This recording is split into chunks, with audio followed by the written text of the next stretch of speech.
আসসালামু আলাইকুম রহমতুল্লাহ। শিক্ষকতা পেশাটা এটা একটা মূল্যবান পেশা, একটা মহান পেশা। শিক্ষকরা হচ্ছে মানুষ গড়ার কারিগর। শিক্ষকরা হচ্ছে মানুষ বানায়। আমাদের মুরব্বীরা সবসময় বলে যে বাপে বানায় ভূত আর উস্তাদে বানায় পুত। এই কথার অর্থ হলো বাবা শুধু জন্মই দেয়, তাকে কিন্তু বাবা মানুষ করতে পারে না। মানুষ করার জন্য একজন উস্তাদের প্রয়োজন হয়, একজন শিক্ষকের প্রয়োজন হয়। তো বর্তমান সময়ে এই শিক্ষকরা ছাত্রদেরকে মানুষ বানাতে গিয়ে অনেক রকম হ্যারাসমেন্টের শিকার হয়। যেমন দেখেন, আমি আমার একটা বাস্তব তিক্ত অভিজ্ঞতা তুলে ধরছি, আপনাদের সাথে শেয়ার করি। সেটা হলো, আমার শিক্ষকতা জীবনের প্রায় 6 বছর বাচ্চাদেরকে পড়াই, আমি এখনও পড়াই। তো আমি যখন নতুন অবস্থায় একটা প্রতিষ্ঠানে ঢুকলাম, শুরুতেই আমি অনেক মেহনত করা শুরু করলাম। কীভাবে ছাত্রদের গড়ে তোলা যায় সেই চেষ্টা আমি অব্যাহত রাখলাম। তো এভাবে প্রথম সাময়িক পরীক্ষা চলে আসলো, অর্থাৎ প্রায় 2.5 মাসের মতো আমি ছাত্রদেরকে পড়াশোনা করাইলাম। মোটামুটি তাদের হাতের লেখা পড়া অবস্থা একটা উন্নত পর্যায়ে চলে গেল।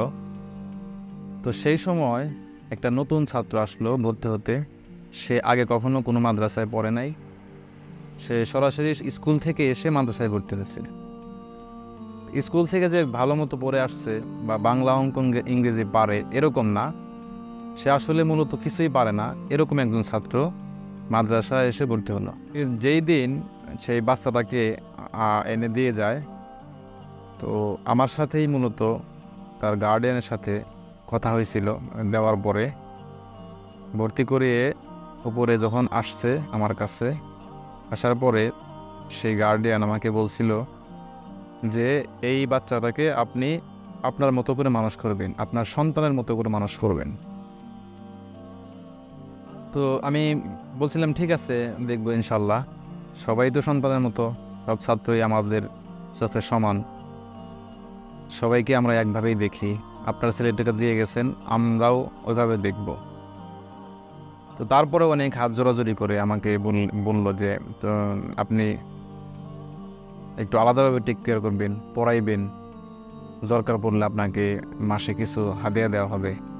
এমনকি আমার পকেটে 200 টাকাও গুঁজে দেওয়া হয়েছিল যে আমার ছেলেটাকে আপনি একটু ভালো করে দেখবেন, একটু দেখভাল করবেন। তো আমি টাকাটা নেই নাই। আমি বলছিলাম যে দেখেন, আমরা তো এখানে চাকরি করি, আমাদেরকে এই পড়ানোর বাবদ, চাকরি বাবদ আমাদেরকে বেতন দেয়। তো সেই ক্ষেত্রে আপনার সন্তানকে আমি ওইভাবে দেখব আর দেখাশোনা করব, কিন্তু টাকার প্রয়োজন নাই। আমরা বেতন নেই, বেতন পাই, সুতরাং টাকাটা আমি ফেরত দিয়েছিলাম। যাই হোক, শুরুতে এরকমই ছিল, এরকম কথাবার্তা ছিল। তো আমি ছেলেটাকে ওই যে বলছিল যে আপনার সন্তানের মতো করে দেখবেন, তো আমি ওভাবেই একেবারে নিজের সন্তানের মতো করে দেখতেছিলাম, ওভাবেই পড়ানো আমি স্টার্ট করলাম। প্রথম সাময়িক পরীক্ষা চলে আসলো, ও কিন্তু কিছুই পারে না। প্রথম সাময়িক পরীক্ষা চলে যাওয়ার পর ওকে আমি এমনভাবে পড়ানো শুরু করলাম, একটু আলাদাভাবে গাইড দিতাম। দ্বিতীয় সাময়িক পরীক্ষার আগের যে ছাত্রগুলো ছিল, যারা শুরু থেকে পড়ে আসতেছে, তাদের সাথে আমি অ্যাডজাস্ট করে ফেললাম, অর্থাৎ সমান সমান করে ফেললাম। ওরাও যা পারে ও তাই পারে, এরকম একটা অবস্থান তৈরি হয়ে গেল। তো যখন এরকম একটা অবস্থান তৈরি হয়ে গেল, মোটামুটি চলতেছে, পড়াশোনা হচ্ছে। তো দ্বিতীয় সাময়িক পরীক্ষার পর থেকে একটু ছেলেটা একটু উল্টাপাল্টা হয়ে গেল, অমনোযোগী, ক্লাসে সময় মতো আসে না, দেরি করে আসে, এরকম একটা হয়ে গেল। তো তখন একটু আমি বিরক্ত বোধ করলাম যে এই অবস্থাতে চলে না। এমনকি ওকে আমি বললাম যে তোমার বাবাকে আমার সাথে দেখা করতে বলো। এরকম কয়েকবার বলার পরে একদিন হয়তো আসছিল। তো আসার পর আমি এতটুকুই কথা বলছিলাম যে ছেলে কিন্তু অমনোযোগী হয়ে গেছে, পড়াশোনা ঠিক মতো করে না। তখন ওই গার্ডিয়ান আমাকে বলছিল তাহলে মাইট দিন, যদি পড়াশোনা না করে, দুষ্টামি করে, অমনোযোগী হয়, তাহলে মাইট দিন। এরকম একটা কথা বলছিল। তো যাই হোক, সেদিন চলে গেল। এভাবে রমজান মাস আসলো। তো রমজান মাসে আমি সম্ভবত 14 কিংবা 15 রমজান 11টা থেকে 12টা পর্যন্ত কোরআন শরীফ ঘন্টার ক্লাস। ওই ক্লাসে ও দেরি করে আসছিল। এর জন্য দেরি করে আসার জন্য আমি কিছু বলি নাই। কি হয়েছে, সবাইকে সবার পড়া শুনে সবাইকে পড়া দেওয়া হয়ে গেছে। ওর পড়াটা আমি শুনবো যখন, সবার শেষে পড়া দিছে। লাস্টে এসে আমার কাছে এসে পড়া দিতে পারতেছে না। ছোট্ট একটা সূরা, সেই সূরাটা হয়তো সূরা 3, এরকম সূরা 3 কিংবা সূরা দুহা, দুইটার একটা। তো সূরাটা আমাকে শোনাতে পারতেছে না, উচ্চারণ হচ্ছে না। তো আমি কি করছি, ওই সূরাটা ওকে মস্ক করাইছি, একটা শব্দ মস্ক করাইছি, পরে আবার ওর দ্বারা বলছি তুমি বলো। অর্থাৎ আমি একটা শব্দ বলছি, ও একটা শব্দ বলছি, মানে আমারটা আমি যেভাবে পড়াইছি ওইভাবে যেন হয় এরকমভাবে পড়াইছি। তো ও পড়ছে, পড়াটা ওর হয় নাই। তো তখন একটা শব্দ বলছে, ভুল বলছে, আর একটা করে আমি মাইর দিচ্ছি। তো ওকে আমি রাগ করেও মাইর দিইনি, আক্রোশ নিয়ে যে মারধর করছে এরকম না। অর্থাৎ ঠান্ডা মেজাজে আমি একটা মারছি, একটা পড়ছে, একটা মারছি, উচ্চারণ করাই নিচ্ছি। এরকম করে মারের সংখ্যাটা একটু বেশি হয়ে গেছে। তো যাই হোক, আমি তখন বুঝি নাই যে আর ওকে মার দিতেছি, ও একটু যে ব্যথা পাইতেছে একটা অনুভব, ফিলিংস, ওরকম আর ফিলিংস নাই। অর্থাৎ ও ব্যথা পাইতেছে না এরকমটা বুঝাইছে। তো যাই হোক, একটু মোটা টাইপের ছিল, স্বাস্থ্য ভালো ছিল। তো মার দেওয়ার কারণে এপাশে পাশে একটু দাগ হয়েছে। তখন আমি বুঝি নাই। ক্লাস শেষ করে আমি কমিজে আমি রেস্ট নিতেছি। প্রায় আধা ঘন্টা 1 ঘন্টা পরে দেখি নিচে অনেক চিল্লাচিল্লির শব্দ। তো তখন একটা ছাত্র আমাকে বললো, হুজুর আপনাকে ডাকে অফিসে। তো আমি অফিসে গেলাম, যাওয়ার পর দেখি ছেলেটা খালি গায়ে। অর্থাৎ ওর এক দাদি, মানে ওরা ভাড়া থাকতো। তো তো ওই ছেলেটার কেমন জানি দাদি লাগে। যাই হোক, ওই দাদিটা আসছে আর সবাইকে দেখাইতে দেখাইতে নিয়ে আসছে আর চিল্লাপাল্লা করছে, গালাগালি পারছে।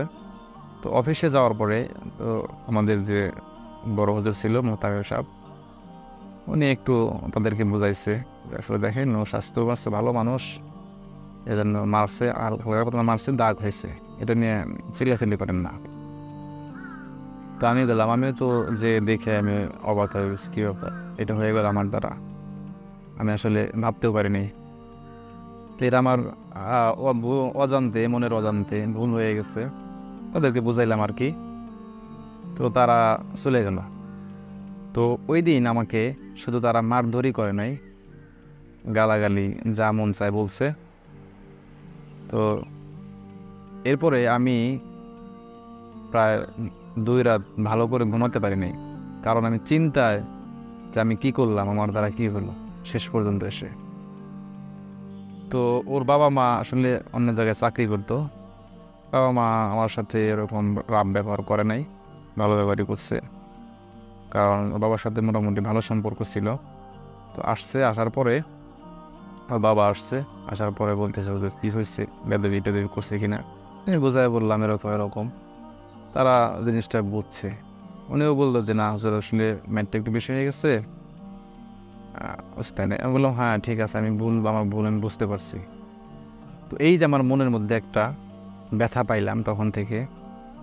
তো তারপর থেকে আমি আসলে চিন্তা করলাম, না আমি আসলে পরের ছেলেকে মানুষ বানানোর জন্য এত মেহনত করে, এত কষ্ট করে আমার কি দরকার শাসন করার।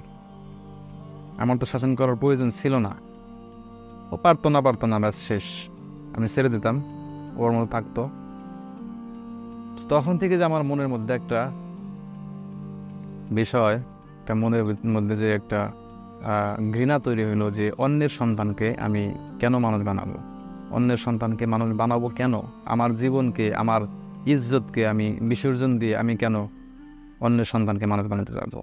তো আমি সবসময় চেষ্টা করি একটা ছাত্রকে ভালো ছাত্র বানানোর জন্য, ভালো পড়াশোনা করানোর জন্য, যাতে একেবারেই টোটাল যাতে মার না দেওয়া যায়। সে পারলে পারুক, না পারলে না পারুক, তাকে তো আমি তো তাকে মানুষ করানোর জন্য আমি কন্ট্যাক্ট নিয়ে নেই, আমি টিকা দিয়ে নিয়ে নিই, তাকে আমার মানুষ করতেই হবে। তার সন্তানকে সে দিছে পড়ানোর জন্য, আমি পড়াবো। পারলে ভালো, না পারলে আমি গার্জিয়ানকে জানাবো যে আপনার ছেলে এরকম এরকম পারে না, ওদেরকে আমি জানাবো। সুতরাং আমার তো আর মায়ের দেওয়ার কোনো প্রয়োজন নাই। যারা শিক্ষক আছেন তারা এরকম বিপদে পড়ছেন কিনা জানি না, যারা পড়ছেন তারা হয়তো শিক্ষা নিচ্ছেন আমার মতো। তো এরপর থেকে, এই ঘটনা ঘটার পর থেকে আমার জীবনে আজ পর্যন্ত কোনো গার্ডিয়ান আমার কাছে বা আমার বিপক্ষে যে নালিশ দিছে, অভিযোগ করছে যে অমুক হুজুর এটা করছে, মাইন্ড দিচ্ছে, হ্যান করছে, প্যান করছে, এরকম কোনো নালিশ আসে নাই। তো আসে নাই কারণ কি, আমি ওই যে প্রথম ভুল থেকে শিক্ষা নিচ্ছি যে এরকম আর করা যাবে না। পারলে পারুক, না পারলে না পারুক, কোনো রকম ধমক দামকি দিয়ে যতটুকু পারা যায় ততটুকুই আমি করব, এর চেয়ে বেশি না। আমি মাইরা একেবারে শেষ করে ফেলবো এরকম না। আসলে আমাদেরও উচিত যে আসলে আমরা যখন শাসন করব তখন একটু খেয়াল রেখে যে আমি যে শাসন করলাম, শাসনটা কোন পর্যায়ে চলে যাবে একটু ভেবে চিনতে। কোনো সময় রাগ করে আসলে ছাত্রদের গায়ে হাত দেওয়া যাবে না। রাগ করে দিলে কিন্তু এটা আসলে জায়েজ হবে না। তো যাই হোক, আমরা যেন শিক্ষক হয়ে আমরা নিজেদের ইজ্জত বাঁচিয়ে কীভাবে সন্তানদের মানুষ করা যায়, কীভাবে ছাত্রদের মানুষ করা যায়, সেভাবেই আমরা কৌশল খাটিয়ে আমরা পড়াশোনা করাবো। তো যাই হোক, আজকের মতো এ পর্যন্তই। সবাই আমার জন্য দোয়া করবেন, আমি যেন এই লাইনে অর্থাৎ দিনই খেদমতে যেন সারা জীবন থাকতে পারি, সেই দোয়াটাই করবেন। আপনাদের জন্য দোয়া করি, ভালো থাকবে, আমার জন্য দোয়া করবেন। আসসালামু আলাইকুম ওয়া রাহমাতুল্লাহ।